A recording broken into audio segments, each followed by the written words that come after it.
Direct second year diploma 2025-26 तर ज्याही विद्यार्थ्यांनी form fill up केलेले असेल आज त्यांची मेरिट लिस्ट लागणार। तर मेरिट लिस्ट लागल्यानंतर मेरिट लिस्ट कशी चेक करायची या संदर्भात संपूर्ण अपडेट आपण या व्हिडिओमध्ये बघणार आहे। तर बघू शकता अशा प्रकारे तुम्हाला स्क्रीनवर संपूर्ण ऑप्शन दिसून पडेल। यामध्ये जे इम्पॉर्टंट लिंकचं ऑप्शन दिलेलं आहे तुम्हाला इथे, यामध्ये तुम्हाला मेरिट लिस्ट चेक करण्यासाठी एक ऑप्शन उपलब्ध करून देण्यात येणार आहे। ऑप्शन उपलब्ध करून दिल्यानंतर तुम्ही जर तिथे क्लिक केलं तर तुम्हाला तुमचा ॲप्लिकेशन नंबर मागण्यात येणार, जो DSD पासून सुरुवात होणार आहे।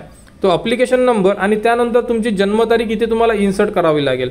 जन्मतारीख टाकल्यानंतर तुम्ही तुमची संपूर्ण माहिती स्क्रीनवर चेक करू शकता आणि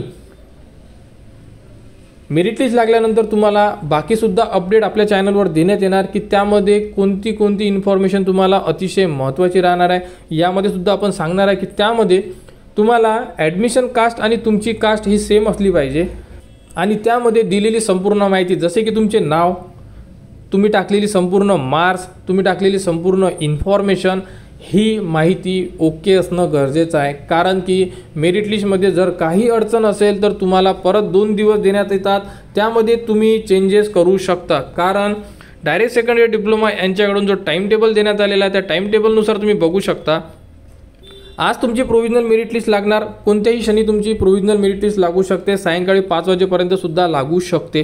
त्यानंतर जर तुमच्या प्रोविजनल मेरिट लिस्टमध्ये काही अडचण असेल तर तुम्ही 8 तारीख ते 9 तारीख या 2 दिवसामध्ये फॉर्ममध्ये एडिट करू शकता। म्हणजे आपण नाही एडिट करू शकत, जेही तुमचे व्हेरिफिकेशन सेंटर आहे, FC सेंटर आहे, त्यांच्याकडून तुम्ही तो फॉर्म एडिट करून ती माहिती तुम्ही ग्रीव्हन्स टाकून सबमिट करू शकता।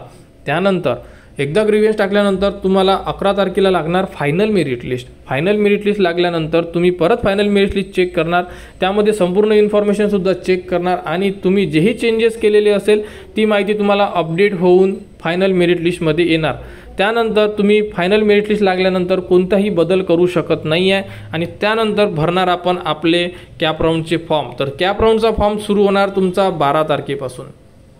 12 पासून 14 पर्यंत कॅप राऊंड 1 मध्ये आपण आपले संपूर्ण कॉलेजचे नाव टाकू शकतो आणि त्यानंतर 16 तारखेला लागणार रिझल्ट, म्हणजे तुम्हाला कोणते कॉलेज मिळालेले आहे अशा प्रकारे टाइम टेबल असेल। यानुसार तुम्हाला संपूर्ण माहिती चेक करणं अतिशय गरजेचं आहे आणि वेळोवेळी संपूर्ण अपडेट आपल्या चॅनलवर देणेसुद्धा सुरू राहणार आहे। त्यामुळे चॅनलच्या कनेक्टमध्ये राहा। यामध्ये कुठेही अडचण असेल तुम्ही कमेंट करू शकता। आणि तर डायरेक्ट सेकंड इयर डिप्लोमॅची प्रोविजनल मेरिट लिस्ट आज साईटवर उपलब्ध होईल।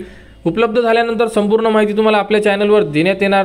त्यासाठी आपल्या चॅनलच्या कनेक्टमध्ये राहा, चॅनलला सबस्क्राईब करा व हा व्हिडिओ इतरांपर्यंत शेअर करा।